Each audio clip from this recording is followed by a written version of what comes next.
Welcome to our Partnership for National Unity press conference for December 12, 2025.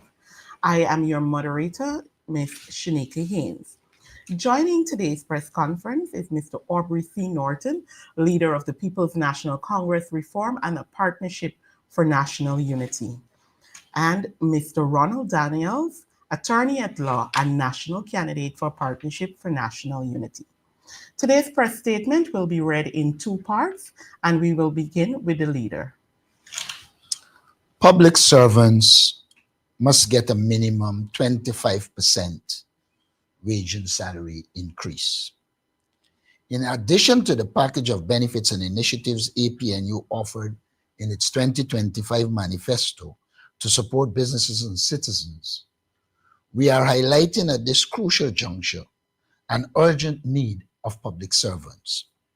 Following is a reasonable argument that any public servant would make with regard to the much needed compensation they require. The following figures that will be used are based on monthly salaries reported in late 2024 and 2025. The president earns approximately $34,800,000 per year, which translates to $2.9 million monthly. The ministers and leader of the opposition earn approximately $21,600,000 a year, which works out approximately $1.8 million monthly, including benefits. By contrast, general public servants earn a minimum of $100,000 per month. That is $1,200,000 annually by the end of 2025. What this means is that a minister earns in 1 month more than what the average public servant worker earns in a year. The president earns 3 times the wages and salaries of a public servant in 1 month.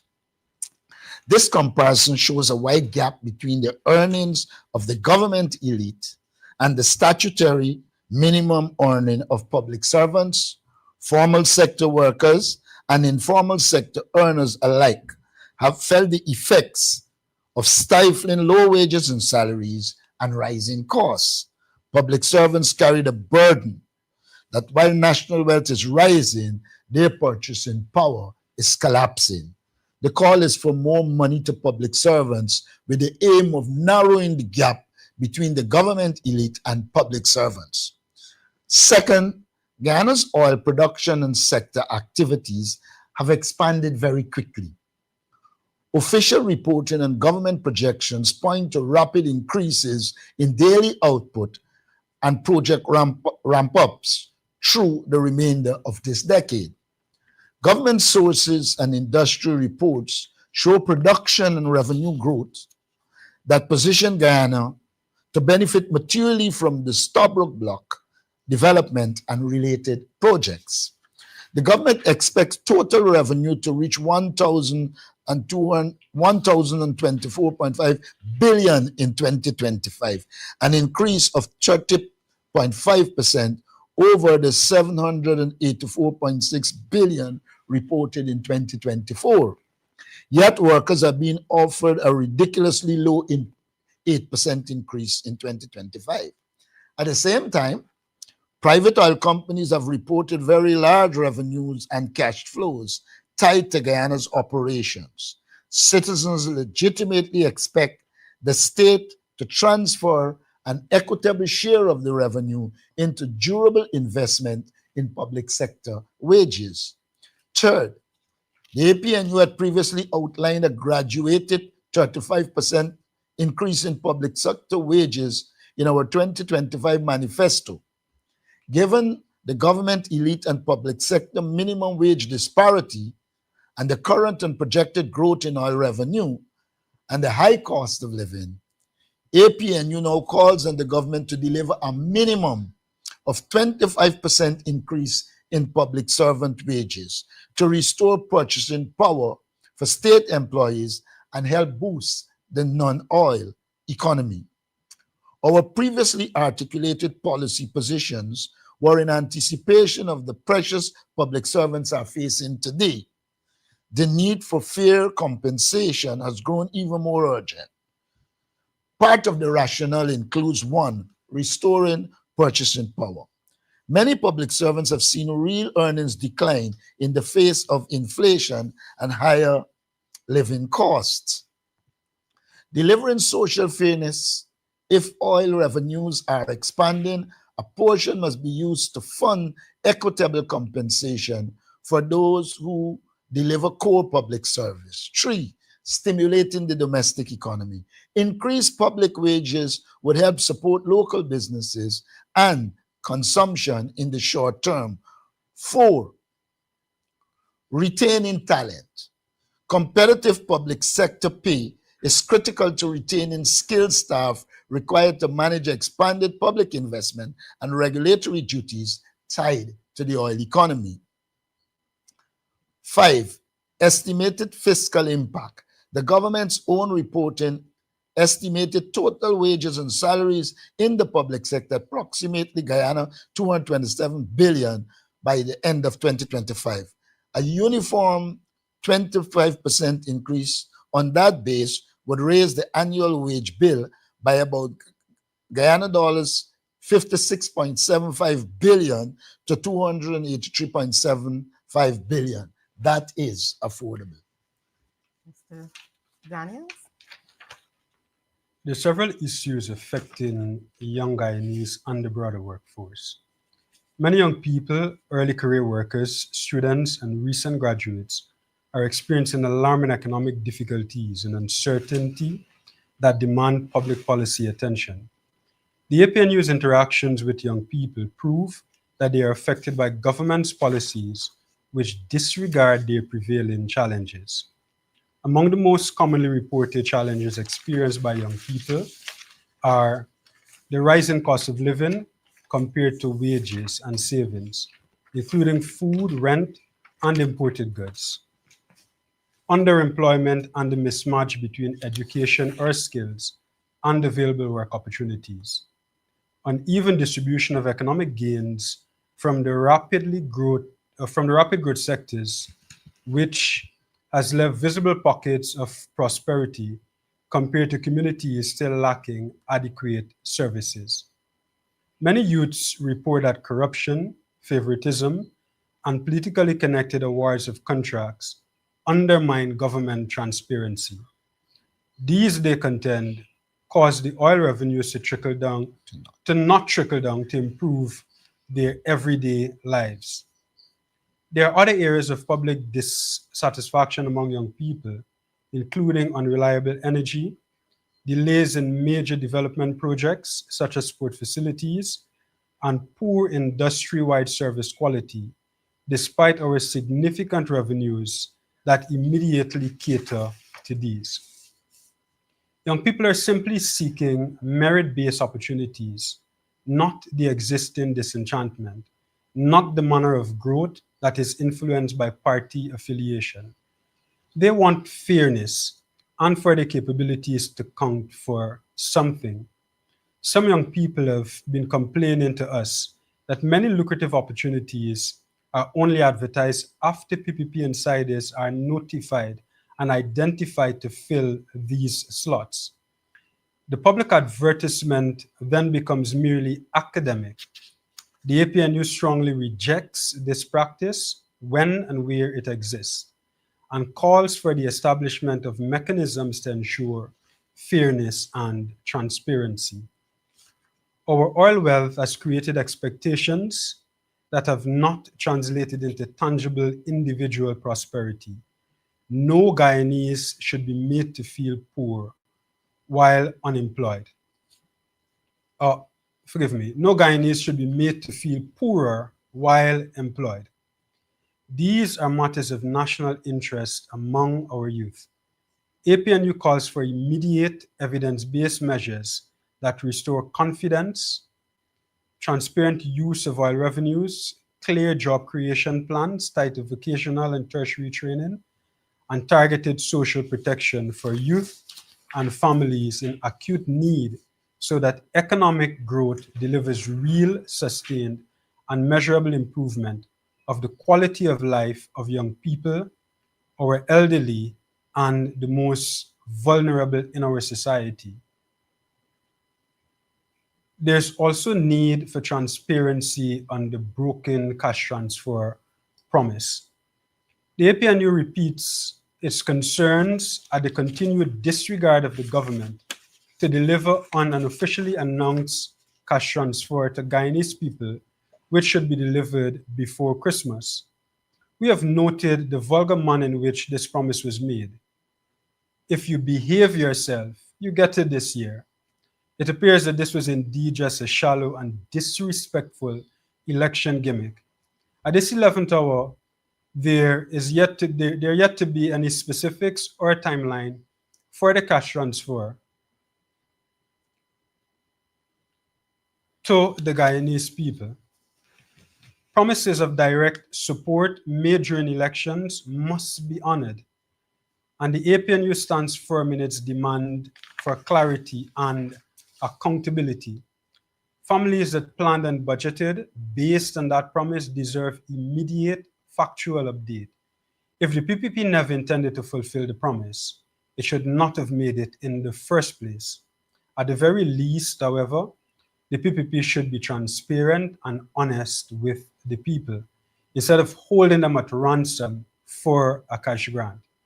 If it intends to proceed, then the belated concrete public timetable for payment must be immediately disclosed to the Guyanese people.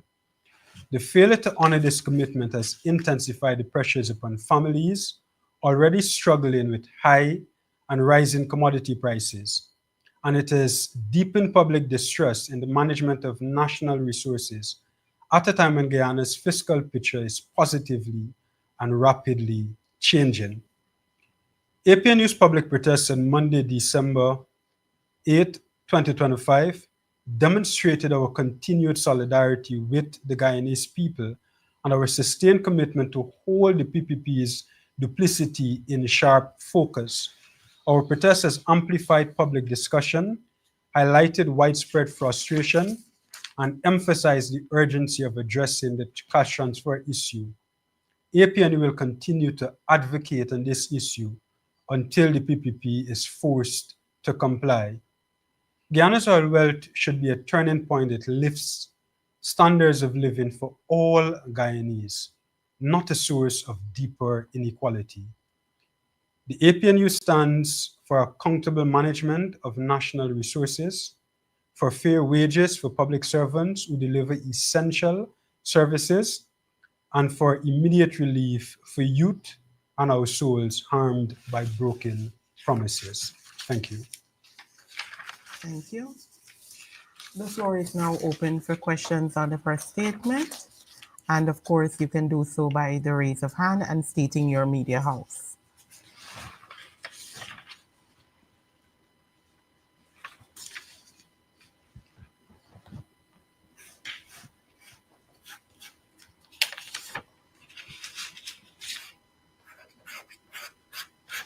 Mr. Adam Harris. Good morning, everybody. Good morning, all. Good morning. Morning. A question for both the Comrade Leader and Mr. Daniels. Comrade Leader, you sat down and you detailed all the benefits to be had if public servants' pay is increased. The government has economists who should know this. So why do you believe that this action isn't a deliberate ploy by the government to impoverish public servants? My argument has always been that the government deliberately impoverished public servants. And the reason I say this is that, look, one of the key definitions in politics is about the authoritative allocation of resources. What that means is that the state apparatus, through the government, has the capacity to allocate resources. And how they allocate those resources will tell you whether it's an elitist government or a working class oriented government.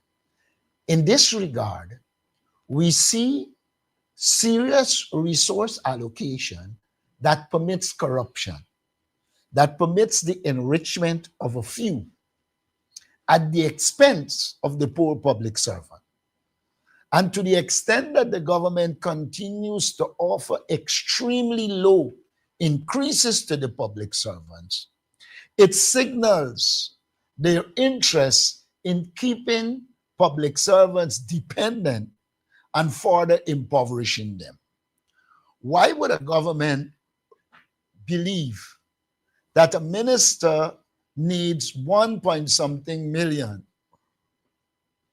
to survive a month, but a public servant can do it on 100 or 150,000?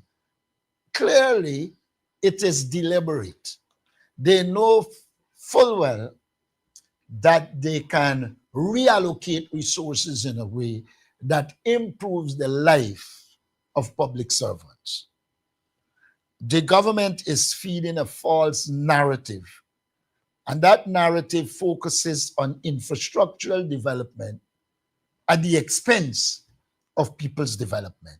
And so, in my opinion, it is deliberate because they have the means at their disposal to give public servants better wages and salaries. Thank you for your Then, question. sir, that being the case, why do we insist on making these calls to the government? There must be some other course of action to achieve the same end.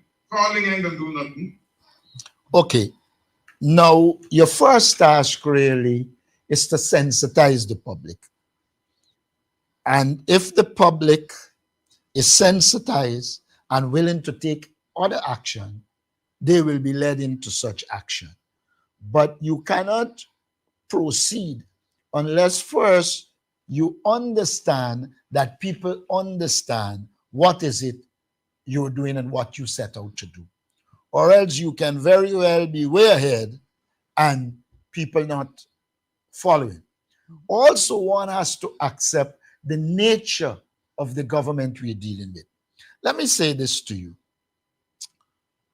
This government has reduced what we call the traditional public service because they have certain guarantees and ended up with a lot of contract workers. So one of the problems you have is that, let's assume they become involved in protests. When the contract comes up for renewal, they're in problems. And so the government is using some skillful and nefarious ways to control public servants. And everything you do will have to take that into consideration. Because when you are dependent on the renewal of your contract, it makes you vulnerable. And when you're making political decisions, you will have to look at all the dimensions to decide the course of action you take. Mr. Norton, that is Cabral, Governor. 1 second, So why does Mr. Oh, sorry. Cabral. I think Mr. Adam Harris had a second question for Mr. Daniels. I will concede and allow my colleague to ask his question. I can always come back. All right. After him, we'll take Ms. Bagot, whose hand has been up for a while. Mr. Norton, that is Cabral, Governor. Sir, why does the APNU formally request an engagement for the government to discuss its concerns concerning the revenues and the demands for higher salaries and the payment of the cash rent? We have before attempted and it proved futile. Now, the government doesn't consult, and therefore what we have to do is to put it in the public domain. I mean, we can write an official letter, ask it, but we know that they are not one to become involved in these kinds of discussion and negotiations because the figures are clear. Every child could see that Guyana can afford a 25% wage increase, possibly 50%. And so they are well aware, and I do not believe that they want to be engaged in any such discussion.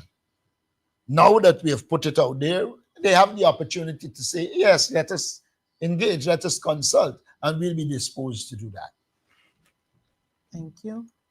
Ms. Bagot? Hi, good morning. Davina Baggett with Kite News. Mr. Norton, the 25% salary increase that you're calling for, is it an across-the-board increase? Could you say when you would like this to take effect? Now, we are on public record of saying we do not like across the board increases, because what cross the board increases do is that they widen the gap between rich and poor.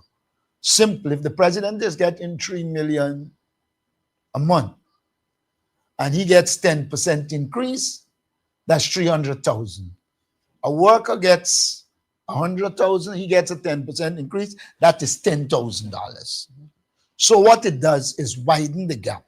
We have always been arguing that it should decrease as it gets to the top and significantly increase to those at the bottom, in a way that we begin to bridge the gap between the rich and the poor in the public service, etc.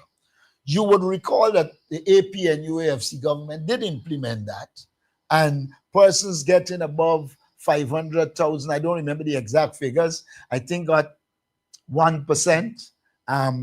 Those below got a higher percentage, and at the highest level, if I recall, there were no increases. So we do not believe in cross-the-board increases, because it ends up widening the gap between rich and poor. And like we have said in this presentation, our call is for more money to the public servants to bridge the gap between the rich and the poor. And if we want to bridge and to narrow the gap, it cannot be across the board. Timeline. She asked about the timeline. Okay, the timeline? I think it should be paid this December. Thank you. Okay, and sir, earlier you mentioned the increase in oil production. I want to know how sustainable would this increase be given the fluctuation in oil prices and the overall oil sector in the event of, let's say, a spill and so on, and production goes down. How sustainable would your proposed increase be given the volatility of this sector? The government needs to be told to tell us that. Let me tell you why. We had a system in the Natural Resource Fund in which a certain percentage was going to be there for hard times. And so when prices were down, it would be sustainable. What the government did is to change the law so that they can take all the money. So this question is best directed to the government, to ask them why you inherited a natural resource fund in which a percentage was being put aside for the bad times, for low prices and other forms of volatility. Why did you change it and proceeded to utilize 99% of the money? Now, it is poor planning, the lack of vision that will create that problem. Had it been done in a proper way, then you would not have had that problem. There are many countries, Norway among others, with a natural resource fund that has a structured approach to it, and they do not face that problem. They have significant social services that could be maintained. So for me, this is a problem of the government lack of vision and their desire to ensure that there is money for squandermania and corruption. And so it could be sustained if properly managed. No. So outside of oil, Mr. Norton, I want to know how sustainable your proposed increases would be because you mentioned the NRF and the changes made by government. However, the NRF Act states specific uses for the fund, and paying salary increases is not one of them. So we can't necessarily say the government should use monies from the NRF to pay salary increases. So I'm asking, outside of oil, how sustainable would that salary increase be that you're proposing? Okay, we did say in this process, it must develop the non-oil sector. The government has to develop the non-oil sector. We have always said that resources from oil should be used to develop the non-oil sector and expand. Remember, previously we pointed out that yes, we believe in infrastructure, but you cannot spend nearly 50% or more of the resources on infrastructure. And mind you, I am of the view that some amount of resources from oil should go to funding public servants. And once that is done with expansion in the non-oil sector and ensuring more businesses come on stream, then it is sustainable. Thank you. Mr. Antonio Day? Should I also point out that sometimes we miss that investing in public servants is a human resource investment. And what develops a society, or one of the most critical things to the development of the society, is the development of the human resources. Thank you. Mr. Antonio Day? Right. Thank you very much, and good morning to each and everyone. Mr. Norton, I'm not sure if this was addressed already because I joined the press conference a bit late. My question to you is, what are your thoughts about the recent incident with the Amerindian hostel, whereas some persons are trying to politicize the matter? And secondly, given the circumstances between the US seeking the oil tanker from the Venezuelan waters, what are your concerns from a foreign relations standpoint? Now, let me start with the Amerindian hostel. It's a political issue. And let me tell you why it's a political issue. Politicians sat in parliament and allocated, I think, $225 million to rehabilitate this institution. What it means, it was approved publicly. And if it isn't being implemented and the money was appropriated for it, the politicians who put in for the money, because it's the government that allocated the money, they are duty bound to ensure that it is done properly, and completed in keeping with the timeline. Their failure to do that suggests that they have failed politically, and they have also failed in terms of managing the projects. And so to say politicizing it, to me, is not a welcome comment, because it is politics. I said early in this press conference that one of the definitions of politics given by an early theoretician is the authoritative allocation of resources. To the extent that the parliament, through the budget, used its authority to allocate those resources for the repair of the Amerindian hostel, then it's political. Now, as it relates to the oil tanker, we have made our position clear on these matters. We support a fight against illegalities, but we do not support people operating outside of the confines of the law. And we believe any action taken in international relations should be taken within the confines of the law. The United States has always been in the forefront of ensuring the rule of law. And therefore, at the international level, all the operations should be based on the rule of law. Thank you. Mr. Millington Granham, if I have it correctly.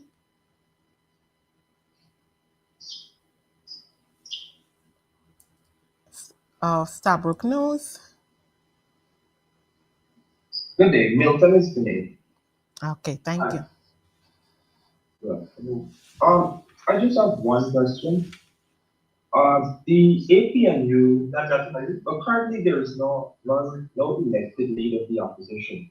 Can you say, Mr. Martin, perhaps, that any one of the persons on the table, can you say what does the APNU plan to do to push the parliamentary agenda currently as there's no elected leader of the opposition? Let me say this. I don't believe the question of the elected leader of the opposition has anything to do with the parliamentary agenda. Let me tell you why I say that. I became leader of the PNC on the 21st of December 2021. Joe Harmon resigned just after. Guyana was without an opposition leader from December 2021 until April 2022. And we ensured that our parliamentarians pushed the parliamentary agenda. I believe the crux of the matter here is not solely about an opposition leader. It's about the convening of parliament to ensure parliamentary work goes on. Thank you. Got you, thank you. But can you say, I just have one follow-up. Can you say what does the APNU plan to do? The parliament hasn't been meeting. What does the APNU plan to do to push so that the parliament can meet? It's been almost 2 months now since the parliament hasn't met. We will say that we expect that there should be parliament.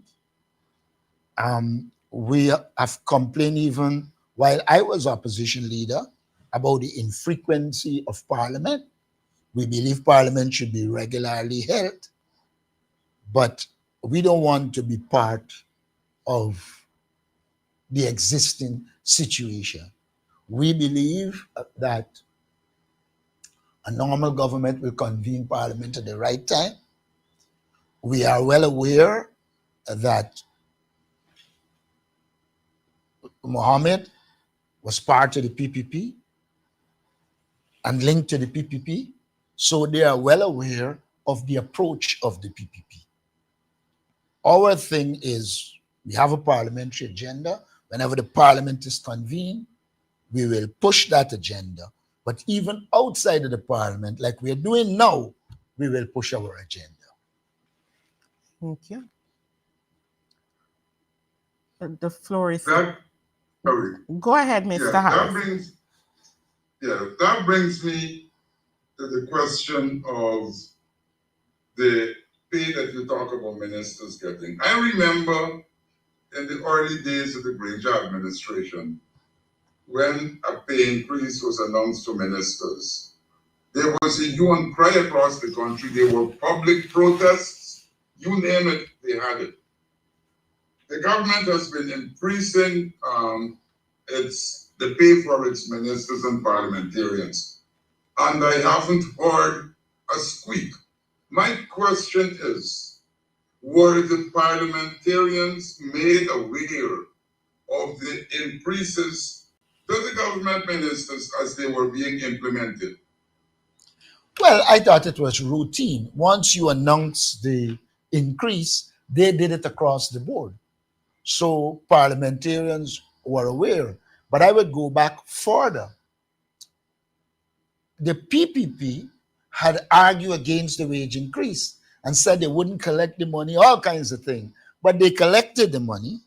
And when they came into government, they used the same basis to give them more money, rather than doing what was done under us, the graduated approach, in which he who has a lesser salary gets more, and vice versa. So I don't believe it's an issue of making noise. It's an issue of ensuring that we have a new approach to wage and salary increases so that those at the bottom get more money and those at the top get a lesser percentage in contributing to narrowing the gap between those at the top and those at the bottom. Thank you. Mr. Antonio Day. Mr. Norton, I would like to find out from you, sir. I know that you are currently not the opposition leader, but you are the leader of the People's National Congress Reform. And you have mentioned that you understand that we are in a multipolar society. I would like to know, do you foresee in event that the circumstances between Venezuela and the United States escalate, given that we are so close to both countries, particularly the United States? Do you see Ghana gaining more allies? Because we have noted that there are persons from the CARICOM diaspora who have been silent on this issue regarding their support for Ghana.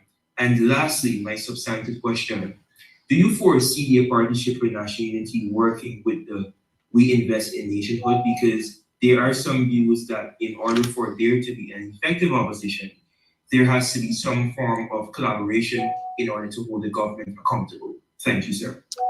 Let me deal with the last first. We have never ruled out collaboration with WIN. It doesn't mean that we are one and the same, but we believe there are going to be issues on which we're going to collaborate, and there are going to be issues on which there are differences. We are not a robots, we are a political party. We analyze our interests, we analyze the nation interests, we analyze our members and supporters' interests, and we operate based on those interests.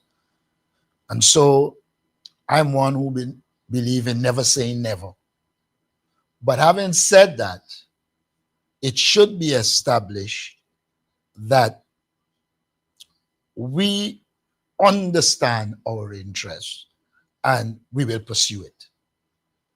Now, as it relates to the question of Ghana and Venezuela, I've been a clear advocate, and our party has been a clear advocate for us to develop a robust diplomatic approach to the Ghana-Venezuela territorial controversy. We had demanded that news advertisements or issues be placed in Caribbean newspapers so that people in the Caribbean know and understand the issue. The government has failed to do that. We had recommended that the government identify envoys, brief them, and send them to capitals to whip up support for the Ghana-Venezuela territorial controversy. They never did that. We had even urged them to engage the local media to ensure that they are well au fait and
No. Yes. Or And you the did not hear the question, question. You did not hear the answer.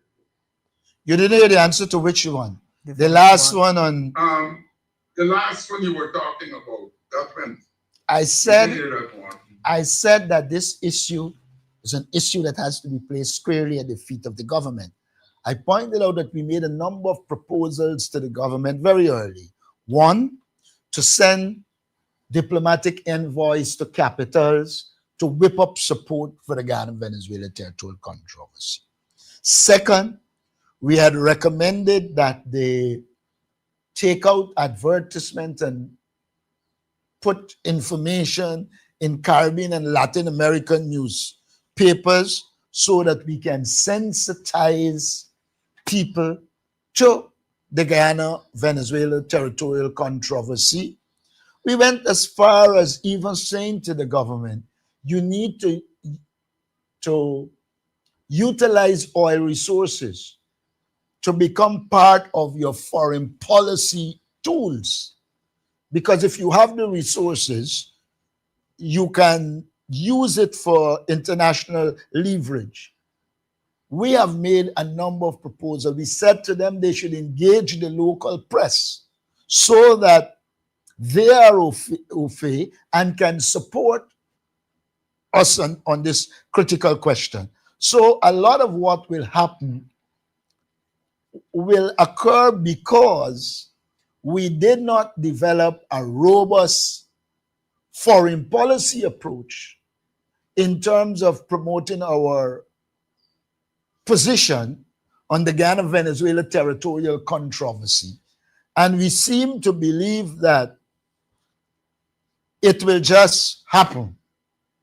So here I'm suggesting that the government needs a proactive approach to ensure that we can mobilize support for the Ghana-Venezuela territorial controversy. And then I responded to the question of this multipolar world. And I suggested, yes, there is some amount of multipolarity, but not in every sense. I further suggested that what is happening is a clash of powerful states' interests. And we have got to be able to maneuver and to develop confluences of interests with various states and promote our interests in this complicated international relations setting. I think in essence, that is what I said. Thank you. Mr. Dennis Chabral?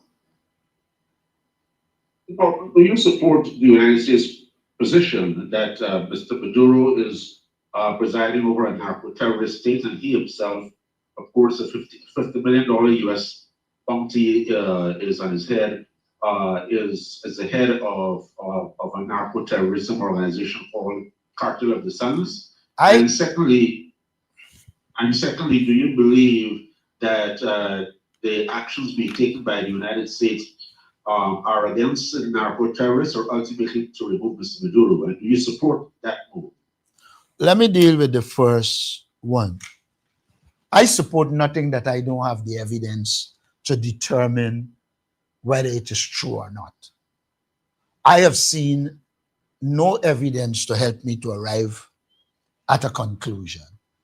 And unless we are privy to information that confirms claims, up until then, we will take the position of looking after our interests, which will very well which most likely will be, we do not want to become embroiled in something which we don't have the information to either substantiate or to disagree.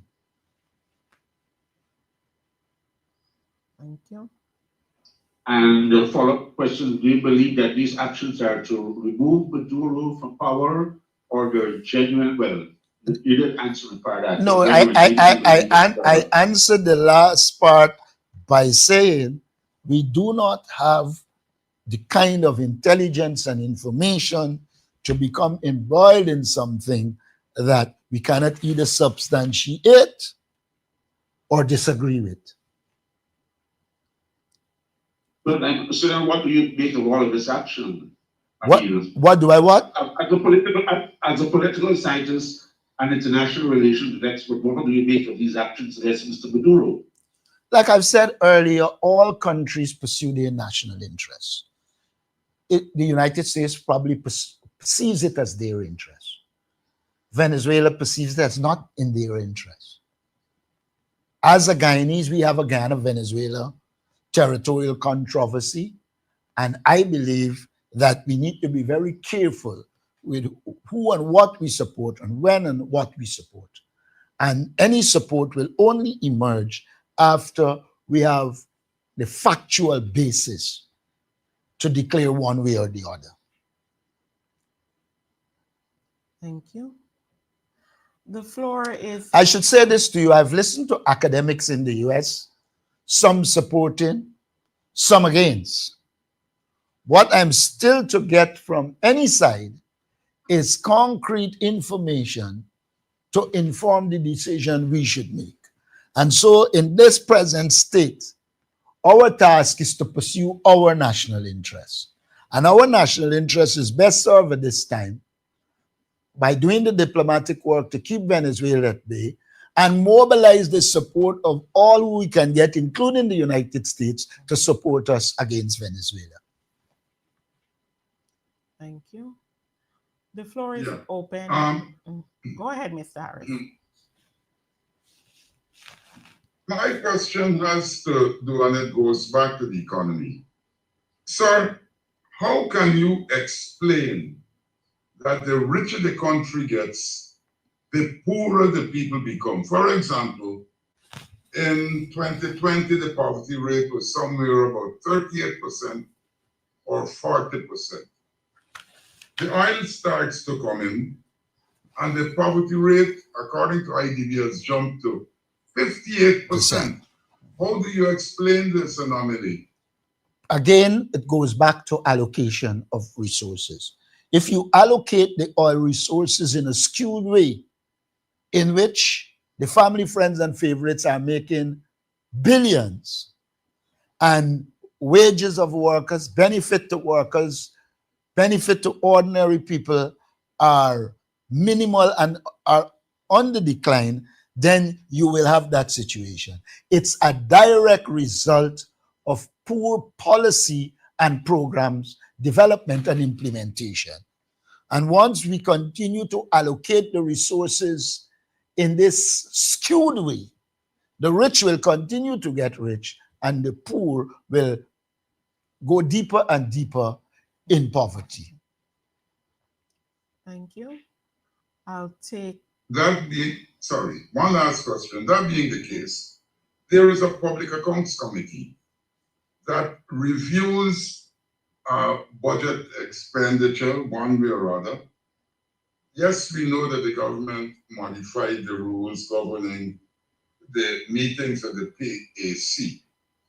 Sir, are you in a position to say whether there has been any reaction to recommendations by the PAC, be it for criminal action or otherwise? And before I forget, are you aware of the government going after contractors who literally took money and run? Are you aware that the government went after any of them to recover the money? Not to my knowledge. In fact, I've seen one is getting more and more pompous. So I am not knowledgeable. I have no knowledge of them going after any one of the contractors. As it relates to the public accounts, I've seen from the reports I read that there were some attempts to deal with some of the recommendations, but most of the recommendations have not been dealt with. Mr. Dennis Chabral. No, that's okay. I need to take up with it. So. Okay, Ms. Bagot. Hi, I noted that the leader is now taking questions off of his press statement. I have two additional questions. Mr. Norton, over 200 days have passed since the 19.6 billion audit report was completed and handed over to government, but the document has still not been made public. Could you share your thoughts on that, given that it's the largest audit that we've completed to date of Exxon? Of course, in light of the concerns that transpired last time, and also I have another question. Do you want me to go with Let me now, or let me answer the first one right away. I believe the audit report should be made public. From the inception, we were insisting. Look, remember the government didn't want what they inherited the first audit report, and so they were compelled to do it. But I've seen no signs that the government is interested in the auditing, the serious auditing of ExxonMobil or anybody. Now, we did advocate for the training of persons so that Guyana develops the capacity to do its own auditing.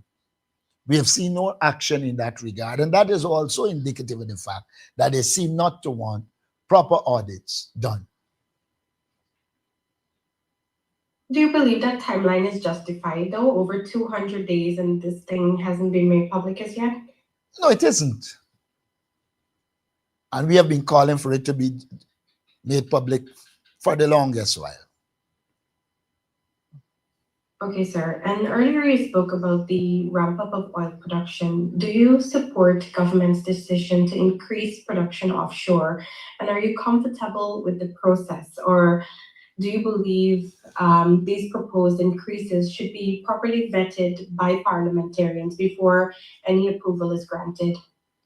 I think they should be vetted by stakeholders, a wider cross section. Parliamentarians are one, but these are things I believe should include the private sector. It should include other civil society organization, and it should include a professional core of people who have the capacity to deal with such things. Thank you. Okay, and I did ask whether you are in support of the decision to increase production. I believe that we have to have a plan. And if we have a plan, the government should put out the plan. And that plan should be able to tell us the areas of production they're going in, the benefits, the limitations, the pros and cons. Now, I do not believe in ramp up production without a proper plan, especially in the context of environmental concerns. Mind you, I am one who believes that developing countries like Guyana must be given the opportunity to develop their oil resources. I'm not one who believes that it should stay in the ground for pure environmental concerns. But I do believe as well that the environment must be taken into consideration, and all the plans should have proper environment impact assessment. It should have proper financial assessment, and it should be done in the context of the long-term development of Guyana. In the absence of those things, you're just talking about ramp-up production. It's not done within a proper policy framework or a developmental program, and it is likely to be disastrous. I recall the president telling a journalist, and I quoted it in Parliament, we make up plans as we go along. If we do that, we're in deep trouble. Thank you. Finally, from me, Ms. Haynes, can I go ahead with my final question? Yes, you may. Okay. This week we saw another resignation coming from Mr. Holder, who cited issues with the leadership of the party. Mr. Norton, are you concerned that these resignations may be reflective of a loss of confidence in your leadership? I'm operating in a party that has 20,000 members. I have not heard from the party's membership and many of the leaders in the party that they have lost any confidence in my leadership. In fact, what I'm seeing is a lot of people who are disgruntled over not being able to go to parliament or to some council. One of the realities you have to live with as political leaders is that you will have to make decisions. And when you make decisions, some of them, they will be fallout. I sense if some of the people who resign, and I put that in quotation, who are in parliament, they wouldn't resign. So to me, it is not so much an issue of the party and leadership. It's a question of previously a lot of people that came to a political party came to serve. What we have now is more a focus on people coming for immediate benefits, and there will always be some of those problems. At the same time, I must say that when I was speaking with many of the persons on the list, many of them understood that all of them couldn't go to parliament, but there are some who felt that they had a God-given right. In fact, one of them wrote me saying if there was one seat, he should get it. Thank you. All right, one last question from me. Go ahead. Sir, there have been, I see a lot of the members on the ground working, and some of them are working in areas where people were actually swayed to vote for a party other than PNCR, APNU. What are they telling those people on the ground now that they aren't getting what they ran out from the party to get? Well, I don't know that you have to tell them anything. They are mostly telling us. Everywhere we go, people recognize, or most people, not all, recognize that some of the promises that were made cannot be delivered and will not be delivered. In fact, in one of my encounters, a person pointed out to me that they were told by one political party that they will get X, Y, and Z. And the minute the election was over, that political party put out that they got to ask the government for it because we in the government.